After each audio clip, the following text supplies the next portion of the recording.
जय जय जगन्नाथ। ध्येयं वदान्ति शिव में वही के चिदन्ये शक्तिं गणेशमपरे तु दिवाकरं वै रूपैः स्तुतैरपि विभासि जातस्त्वमेव तस्मात् त्वमेव शरणं मम दीनबन्धो। केतक शिव को ही ध्येय अर्थात ध्यान योग्य बोली कहला बेले केतक शक्ति को आउ केते गणेश को पुणी केते सूर्य को बोली ध्येय बोली कही थांती किंतु जेहेतु तुम्हें ही सही रूप में प्रतिभात हेउच तेणु हे दीनबंधु तुम्हें ही एकमात्र मोर शरण अट। न सोदरो न जनको जनने न जाया नैवात्मजो न चकुलं विपुलं बलं वा संदृश्यते न किमपि सहायको मे तस्मात् त्वमेव शरणं मम दीनबन्धो। ना भाई ना बापा ना माँ ना स्त्री ना पुत्र ना कूल ना विपुल बल मत कही हेले मोर सहायक रूपे दृश्य हेउ नाहंती हे दीनबंधु तुम ही एकमात्र मोर शरण। नोपासिता मदमपास्य मया वहांत तीर्थानि चास्तिक धिया नहि सेवितानि देवार्चनं च विधिवत् कृतं कदापि तस्मात् त्वमेव शरणं मम दीनबन्धो। मु गर्व छाड़ी महात्मा मानक केबे हेले उपासना करी नाही आस्तिक बुद्धि रे मध्य तीर्थ मानक जाई सेवा करी नाही केबे हेले मु विधि पूर्वक देवार्चना मध्य करी नाही। तेणु हे दीनबन्धु तुम्हें मते उद्धार करो कारण तुम्हें ही मोर एकमात्र शरण अट।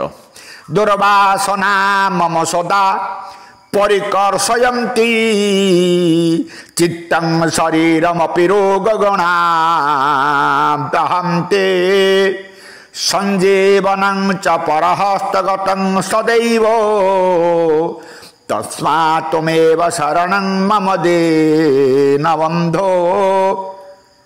मोर चित्त को सर्वदा नाना दुर्वासना चारियारु टाणुछन्ति हे महाप्रभु शरीर को रोग मान दहुछन्ति मोर बंची रहिबा मध्य परहस्तगत हो जाइछि। हे दीनबंधु तुम्हें ही मोर एकमात्र शरण अट।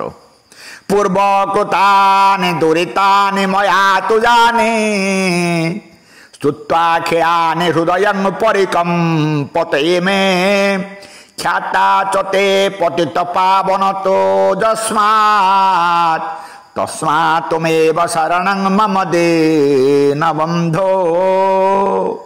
मु पूर्व जो सब दुष्कृत पाप आचरण करिछि से सब मन पड़े मोर हृदय कंपी जाउछि जेहेतु आपण पतित पावन पतित को उद्धार करिवार सर्वश्रेष्ठ हे दीनबन्धु तुम्हें ही एकमात्र मोर शरण अट।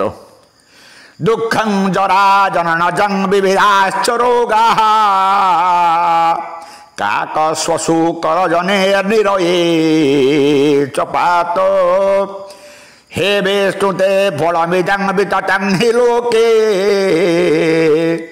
तस्मात् त्वमेव शरणं मम दीनबन्धो।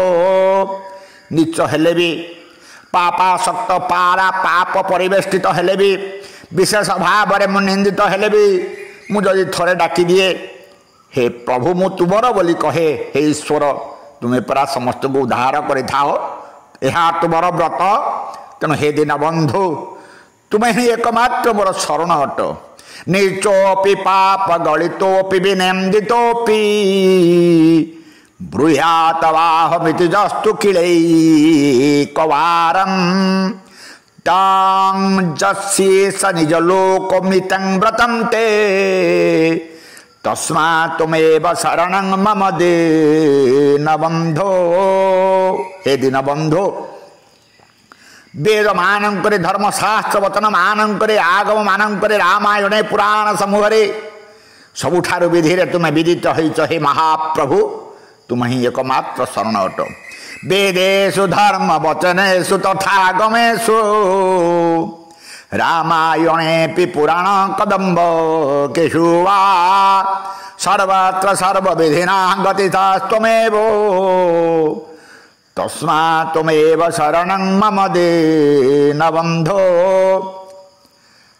इति श्री परमहंस स्वामी ब्रह्मानंद विरचितं हरि शरणाष्टकं समाप्तं।